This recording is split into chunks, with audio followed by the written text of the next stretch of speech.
तर इम्तियाज जलील यांच्या विरोधात अब्रू नुकसानीचा दावा ठोकण्यात आलेला आहे। मंत्री संजय शिरसाट यांनी इम्तियाज जलील यांच्यावर हा दावा ठोकलाय। जमीन प्रकरणात गैरव्यवहार असल्याचा जलील यांनी आरोप केलेला होता शिरसाटांवर। शिरसाटांच्या याचिकेवर आज दुपारी सुनावणी होणार आहे। आपले प्रतिनिधी विशाल करोळे सध्या आपल्या सोबत जोडले गेलेले आहेत। विशालजी, यापूर्वी सुद्धा शिरसाटांनी म्हटलेलं होतं की आपलं बोलणं सिद्ध करा किंवा मी अब्रू नुकसानीचा दावा ठोकेन, तर आता शिरसाटांनी ते करून दाखवलंय का?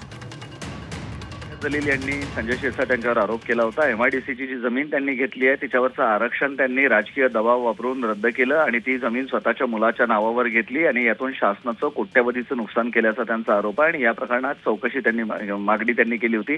मात्र या सर्व प्रकरणात मला फसवण्यात येते, माझी बदनामी करण्यात येतं असं शिरसाट यांचं वारंवार म्हणणं होतं आणि त्यानुसार त्यांनी अब्रू नुकसानीचा दावा दाखल करणार असा इशाराही इम्तियाज जलील यांना दिला होता। त्यानुसार आता इम्तियाज शिरसाट यांनी इम्तियाज जलील यांच्या विरोधात सेशन कोर्टामध्ये अब्रू नुकसानीचा दावा दाखल केलेला आहे आणि यात माझी बदनामी झालेली आहे, त्यामुळे त्यांनी नुकसान भरपाईची मागणी केलेली आहे। या संदर्भात आज दुपारी सुनावणी होणार आहे। जी धन्यवाद विशाल दिलेल्या या सविस्तर माहितीबद्दल।